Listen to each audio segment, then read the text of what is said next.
Ẹ kú dédé àkókò yìí o. Àsìkò tún ti tó láti kọ́ra wa lẹ́kọ̀ọ́ nípa ìtàn. Ìtàn tí a mú jáde ní inú àpótí ìtàn Gomprong ti èní ni a pe àkọlé rẹ̀ ní Àfojúdi. Ní ìrọ̀lẹ́jọ́ kan bí Mrs. Ayeni ṣe dé láti ibiṣẹ́ ní ọmọ ọ̀dọ̀ rẹ̀ wá bá a. Ó kúnlẹ̀ ó kì í.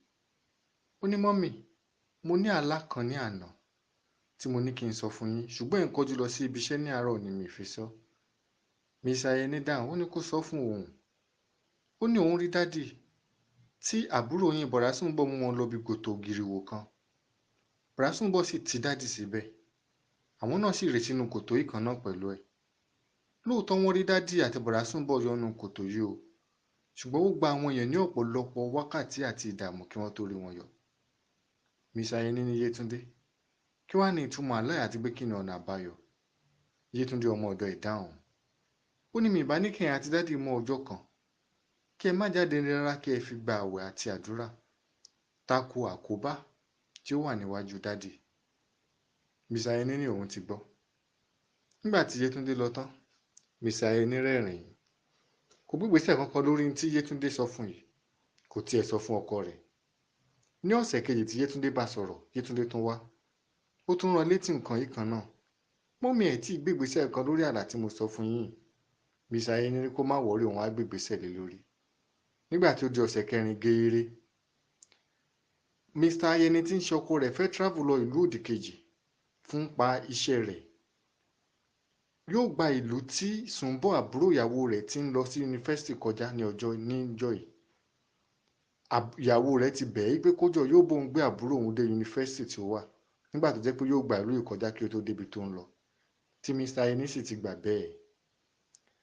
Ayeni ti sọ fún ìyàwó rẹ̀ pé kó sọ fún àbúrò rẹ̀ pé aago 10 géré ni òun yóò gbéra ńlé o torí òun fẹ́ tètè dé ìlú yìí torí yóò gbà tó ìrìn àjò wákàtí 5. Àbúrò ìyàwó Sùnbọ̀ ni ó pẹ́ dé ní àbúrò ìyàwó Mrs. Ayeni tí ó ń jẹ́ Sùnbọ̀ ó pẹ́ díẹ̀ kó tó dé ní ọjọ́ yìí. Láti aago 10 ni Mr. Ayeni ti dúró sínú mọ́tò tó ń dúró dè. Níbi tó ti ń dúró dè ni Yétúndé ti wá bá Mr. Ayeni. Ó sọ àlá yìí kan náà fún un.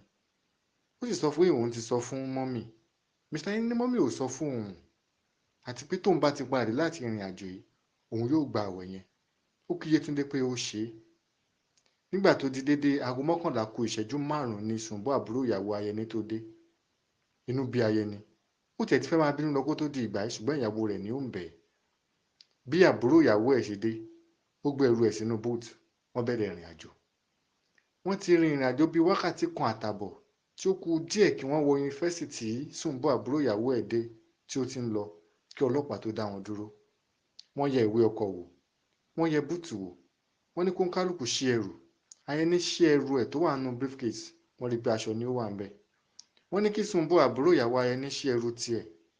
Ìyàlẹ́nu ló jẹ́ pé orí èèyàn gbígbẹ 2 ni wọ́n bá ńbẹ̀.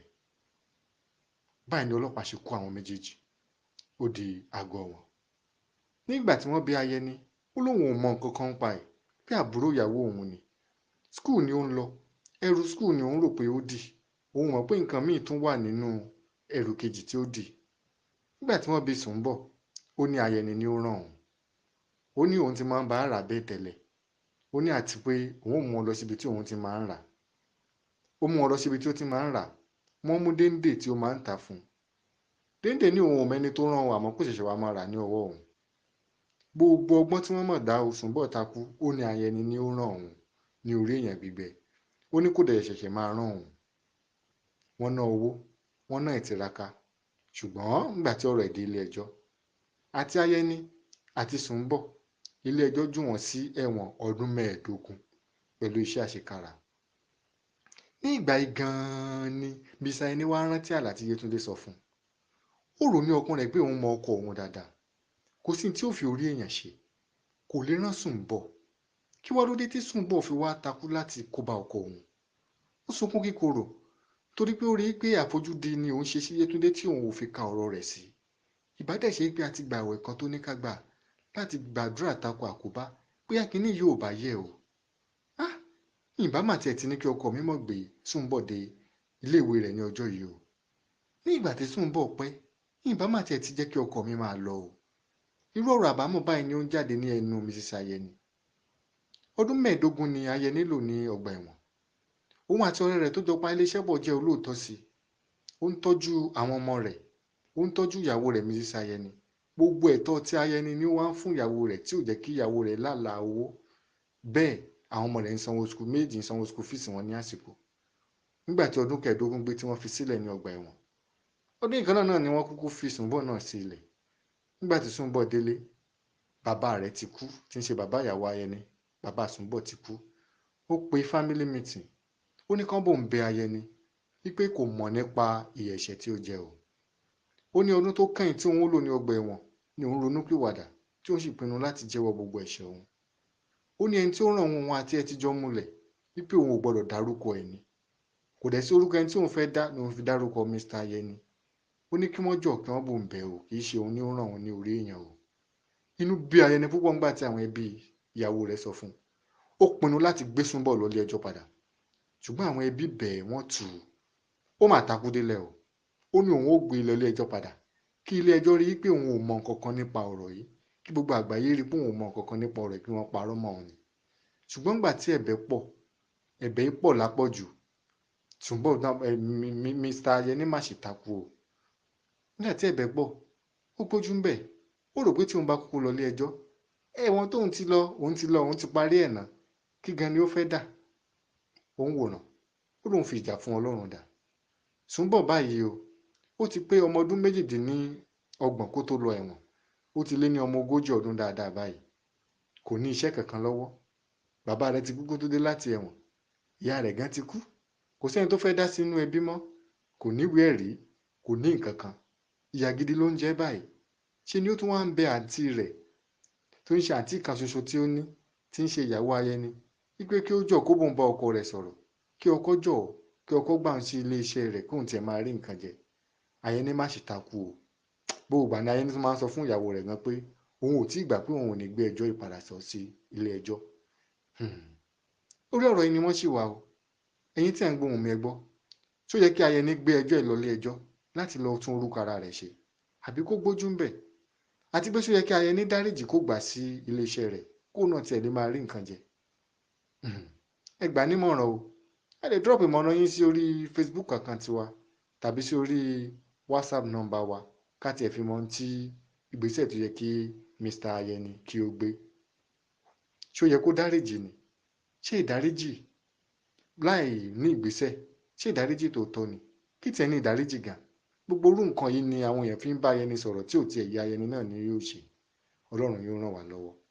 Mo rò pé ó yẹ ká tún ti rí ẹ̀kọ́ kan tàbí ìkejì kan nínú ìtàn Mr. Ayẹni àti ìyàwó rẹ̀ yìí. Ẹ má jẹ́ ká fojú di ẹnì kankan. Kò sẹ́ni tí Ọlọ́run ò lè gbẹnu ẹ̀ sọ̀rọ̀ o. Ọmọ wa kékeré yẹn, ẹ má jẹ́ ká fojú di. Ọmọ ọ̀dọ̀ wa, ọmọṣẹ́ wa lẹ́nu iṣẹ́, gateman wa, ẹni tá àti ẹ̀ mọ̀ rí yẹn, ẹ má jẹ́ ká fojú di. Mi ní gbogbo ọ̀rọ̀ tán bá sọ náà ni ká máa gbọ́ o. Ṣùgbọ́n àwa náà lè lọ bí Ọlọ́run fúnra wa nípa kí n tí àwọn èèyàn bá sọ fún wa. Ọlọ́run yóò ràn wá lọ́wọ́. Tí ẹ bá fẹ́ ìtàn yìí àti àwọn ìtàn míì tí ó tún lè kọ́ àwa àti ìdílé wa lẹ́kọ̀ọ́ ní ìkànnì èdè òyìnbó, ẹ jẹ́ ká bá wa dọ̀rẹ́ ní orí Facebook, Gomprom Storybox. Spelling Gomprom yẹn ni Goprom Storybox. Níbí yìí ni a ti rí ìtàn yìí àti ọ̀pọ̀lọpọ̀ ìtàn míì tí ó tún lè kọ́ àwa àti ìdílé wa lẹ́kọ̀ọ́ ká ní èdè òyìnbó. Tí a bá fẹ́ mọ gba ìtàn fúnra wa láti inú àpótí ìtàn Gomprom, ẹ lè jẹ́ ká save àwọn nọ́mbà méjèèjì ká sì kọ ránṣẹ́ sí wa through WhatsApp wípé mo fẹ́ ìtàn ní inú àpótí ìtàn Gomprom 080 521 75314 tàbí 080 328 66872. Tí a bá ti bá wa dọ̀rẹ́ through WhatsApp láti pàṣẹ nọ́mbà yìí tí a sì kọ sínú ránṣẹ́ wa pé mo fẹ́ ìtàn láti inú àpótí ìtàn Gomprom, a ó máa fi ìtàn ránṣẹ́ sí wa ní òrèkóòrè. Mo fẹ́ ká fi ìtàn ránṣẹ́ sí gbogbo àwọn olólùfẹ́ tí a ní orí fóònù wa. Kí a ní ọjọ́ rere.